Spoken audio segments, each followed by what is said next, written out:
आइए मीबोमाइटस के बारे में जानें।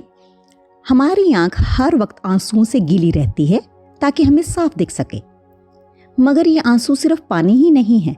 इसमें ऊपर का कुछ हिस्सा तेल है जिसे हम मीबम बोलते हैं। ये मीबम ग्रंथियों से निकलता है जिन्हें मेबोबियन ग्लैंड्स कहते हैं। ये ग्लैंड्स ऊपर और नीचे दोनों पलकों में होते हैं। हर बार पलक झपकने पर ग्रंथियों से तेल निकलता है और आंसुओं की पानी की तह पर फैल जाता है। इससे आंसू आंख पर टिके रहते हैं। अगर मीबम गाढ़ा हो जाए या झाग वाला हो जाए तो इसे मीबोमाइटस कहते हैं। अक्सर ये बदलाव उम्र के साथ आता है। बहुत लोगों में मीबोमाइटस आंख के ऑपरेशन के बाद बढ़ जाता है क्योंकि लोग डरते हुए अपनी आंख को हाथ ही नहीं लगाते।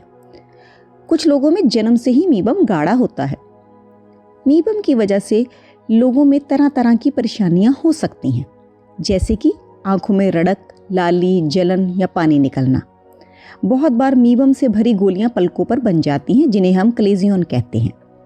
किसी किसी की आंख में आंख की काली पुतली पर जख्म भी बन जाते हैं। मीबोमाइटस के इलाज में दवाई से ज़्यादा सफाई का रोल है।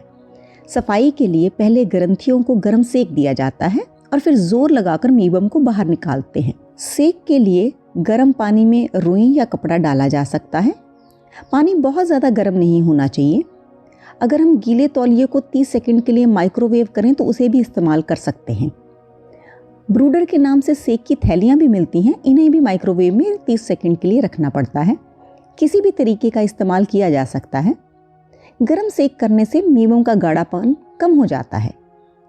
अब अगला स्टेप थोड़ा मुश्किल है। इसमें जोर लगाकर मीबम को बाहर निकालना है। उंगली की मदद से ऊपर वाली पलक को ऊपर से नीचे की तरफ दबाया जाता है और नीचे की पलक को नीचे से ऊपर की ओर दबाया जाता है। कुछ लोगों में ऐसा करना मुश्किल होता है, खास तौर पर नीचे की पलक। उनके लिए एक और भी तरीका है। इसमें पलक को बाहर से अंदर की तरफ दबाया जाता है। क्योंकि हमें जोर लगाना पड़ता है, इसलिए ऐसा करने में हमारी आंख थोड़ा सा दुखती है। जिन लोगों को ये तरीका भी दर्द करे तो वे तीसरा तरीका भी इस्तेमाल कर सकते हैं। इसमें हम पलक के अलग अलग हिस्सों को दबाते हैं। जब गाढ़ा मीबम निकलकर आंखों में आता है तो थोड़ी रड़क होती है, लाली भी बढ़ जाती है। इससे घबराइए नहीं।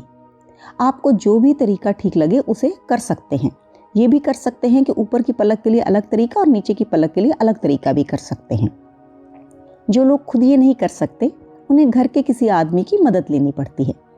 ज़्यादा अच्छा रहता है कि हम खुद करें, क्योंकि दूसरे व्यक्ति को ये नहीं पता चलता कि कितना जोर लगाया जाए।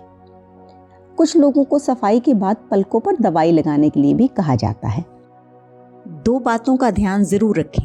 पहली बात यह कि मीबोमाइटस का इलाज तभी करें अगर आपका डॉक्टर इसके लिए कहता है। दूसरी बात, जीवन में अधिकतर अच्छी चीज़ें समय लगाती हैं। इसी तरह मीबोमाइटस के इलाज का असर आने में भी समय लगता है। इसे कुछ दिन करके मत छोड़ें। कम से कम 3 महीने ज़रूर करें।